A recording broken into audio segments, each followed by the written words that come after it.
Good afternoon, student. Your today topic is Rutherford's nuclear model of atom.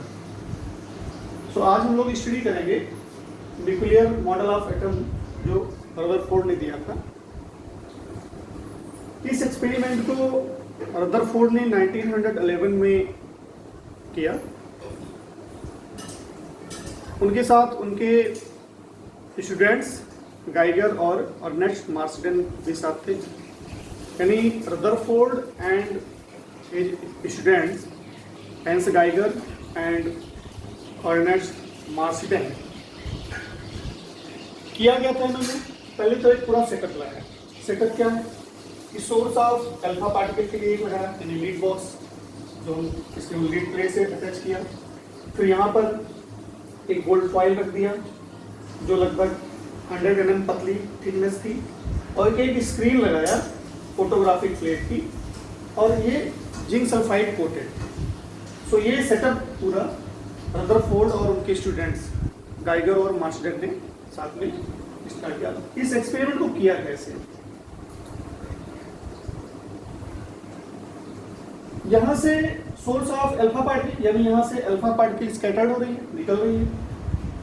Alpha particle जो निकल रही है वो इस गोल्ड फॉयल जो कि बहुत पतली है, लगभग 100 mm थिकनेस है इसकी, इस पे जाके स्कैट हो रही है, यानी बॉम्बार्ड हो रही है, टकरा रही है।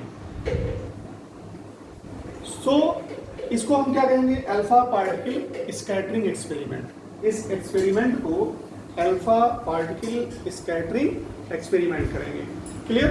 अब किया है इसमें क्या कि a stream of high energy alpha particle, यानी अल्फा पार्टिकल जो कि यहाँ से निकल रहा है, हाई एनर्जी है, from A radioactive source was directed eight a thin foil.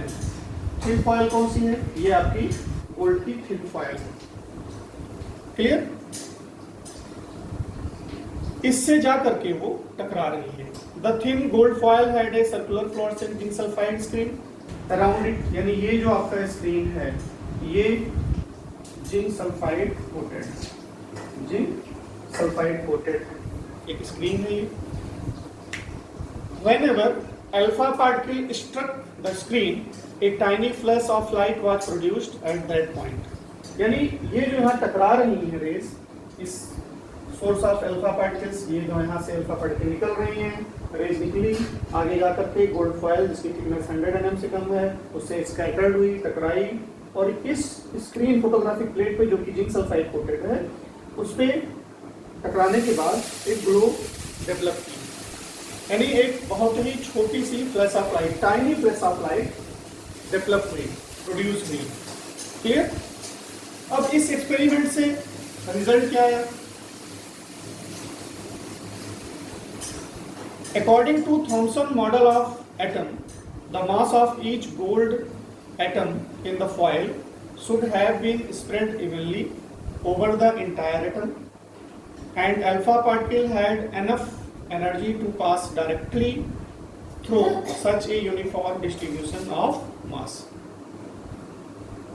It was expected that the particles would slow down and change direction only by a small angles as they pass through the foil.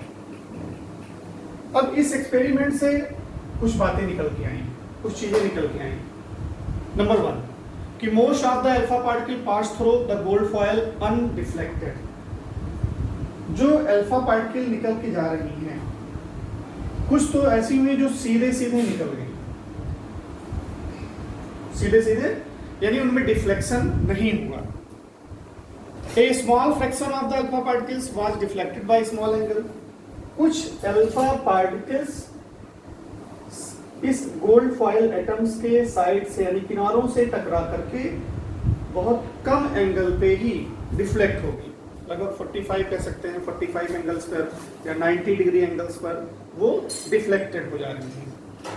Third point, a very few alpha particles bounced back, that is very deflected by nearly 180, यानी कुछ जो सीधी गई और टकरा करके सीधे 180 degree पर वापस आ गई।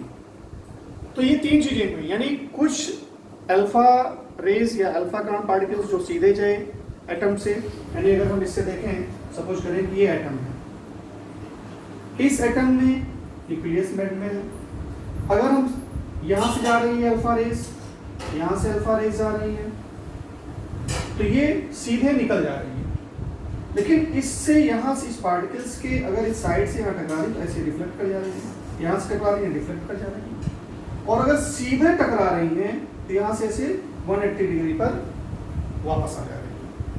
तो तीन चीजें हुई, एक तो कुछ अल्फा रेज हुई जो सीधे पास आउट होकर निकल गई, कुछ जो हल्का सा डिफ्लेक्ट हुई, बहुत कम एंगल पे डिफ्लेक्ट हुई, और कुछ रेज ऐसी हुई जो सीधे गई और सीधे 180 डिग्री पर ही डिफ्लेक्ट हो गई। अब इस एक्सपेरिमेंट पर, इस ऑब्जर्वेशन पर रदरफोर्ड ने अपना कुछ कंक्लूजन दिया, और कंक्लूजन दिया स्ट्रक्चर ऑफ एटम के बारे में। इसके बारे में दिया स्ट्रक्चर ऑफ एटम के बारे में, यानी एटम की इंटायर स्ट्रक्चर के बारे में ये एक्सपेरिमेंट एक्सप्लेन करता है कि इंटरनल उसकी क्या है, आंतरिक संरचना कैसी है। तो पहला पॉइंट दिया कि most of the space in the atom is empty as most of the alpha particles pass through the foil undeflected, यानी एटम में ज्यादातर जो भाग है, वो स्पेस है, वो खाली है, रिक्त है। जैसे मैंने बनाया ये एटम का स्ट्रक्चर लिया, तो ये जो पोर्शन पूरा है, ये पोर्शन पूरा खाली है। यही वजह है कि रेज जो अल्फा रेज जा रही हैं वो सीधे के सीधे आर पार चली जा रही है, निकल जा रही है सीधे। Clear? A few positively charged alpha particles were deflected, कुछ पॉजिटिवली चार्ज अल्फा पार्टिकल जो है वो डिफ्लेक्ट कर रही हैं। The deflection must be due to enormous repulsive force showing that the positive charge of the atom is not spread throughout the atom as Thomson has presumed. The positive charge has to be concentrated in a very small volume that repelled and deflected that positively charged alpha particles. अब ये जो alpha है, alpha कण को हम क्या कहते हैं, कल हमने डिस्कस किया था, अल्फा पार्टिकल यानी हीलियम 2+ चार्ज, यानी इसमें पॉजिटिव चार्ज है।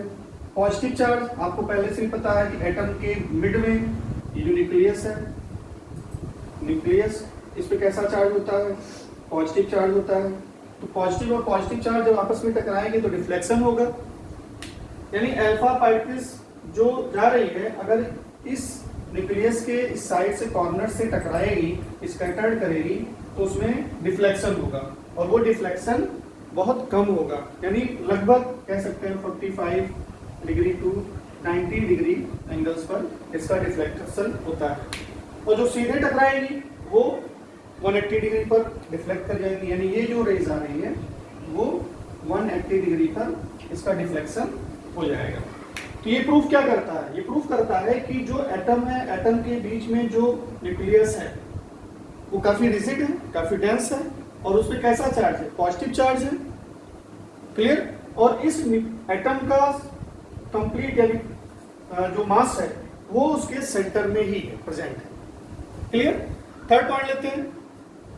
Calculation bye Rutherford showed that the volume occupied by the nucleus is negligible small as compared to the total volume of the atom. Radius of the atom is about, इसके बारे में हमने कल discuss किया था कि atom का जो रेडियस होता है वो 10⁻⁻10 मीटर होता है। क्लियर?